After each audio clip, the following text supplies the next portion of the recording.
Le 18 février 2021, le rover Perseverance de la NASA atterrissait sur la planète Mars.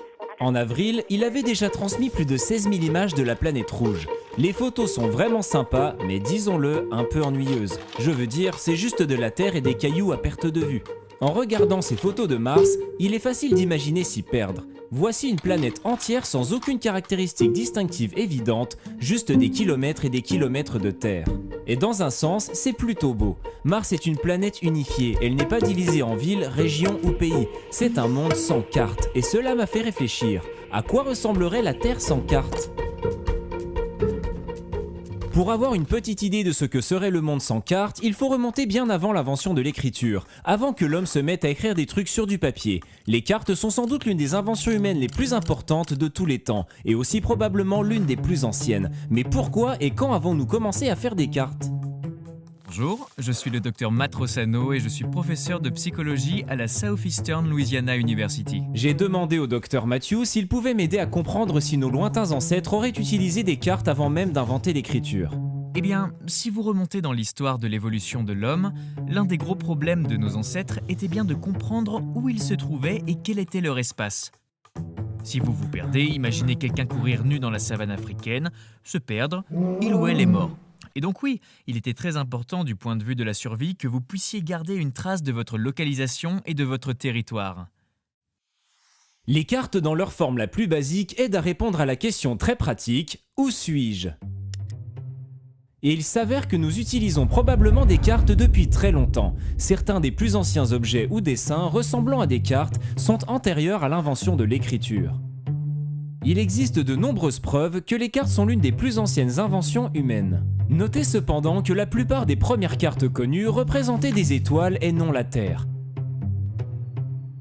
Il existe ainsi des peintures rupestres en Espagne qui contiennent une carte à points de la constellation de la couronne boréale.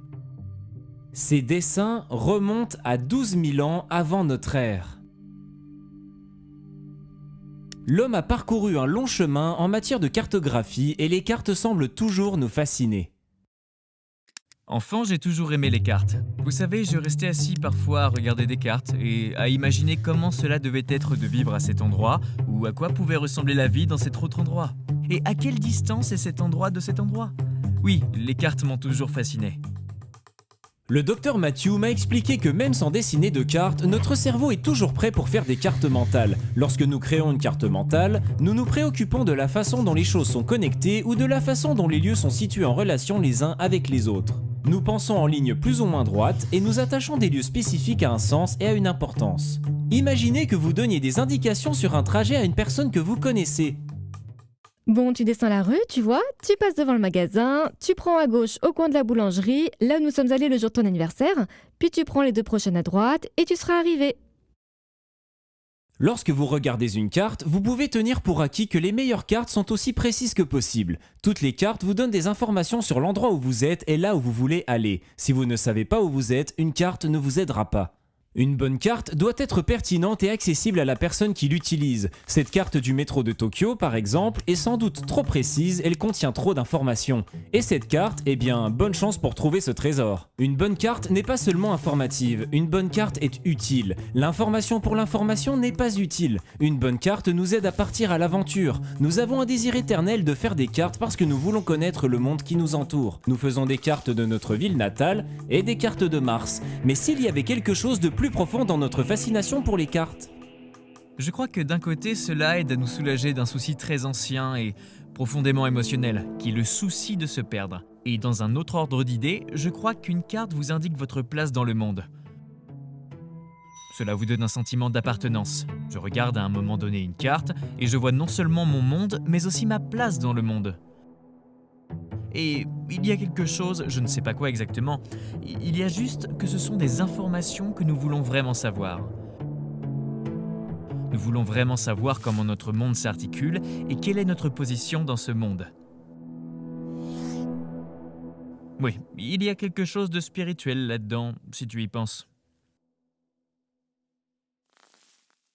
Walker Percy, le romancier américain, a dit Comment est-il possible d'en savoir plus en 10 minutes sur la nébuleuse du Crabe qui se trouve à 6000 années-lumière de la Terre que sur toi et tout ce qui te concerne alors que tu as toujours vécu avec toi-même depuis ta naissance ? Je ne peux pas m'empêcher de penser que la plupart des premières cartes connues étaient des étoiles, et non pas la Terre. Nous faisons des cartes parce que nous voulons connaître l'univers, mais nous avons aussi un profond désir de comprendre notre place dans l'univers, et cela semble être la question la plus difficile. Où est-ce que je me situe sur la carte, et comment dois-je trouver ma place dans le monde ? Et si les cartes ne suffisaient pas ? Et si elles étaient le signe du désir le plus profond du cœur humain ? Peut-être faisons-nous des cartes de notre ville natale et des cartes de Mars parce que, au fond, nous sentons que nous sommes faits pour connaître et répondre à l'infini. Au fond, nous sentons que nous sommes faits pour quelque chose de plus grand que nous-mêmes, que nous sommes faits pour une grande aventure. Nos ancêtres ont d'abord levé les yeux et ont fait des cartes du ciel. Et si les cieux avaient fait une carte pour nous ?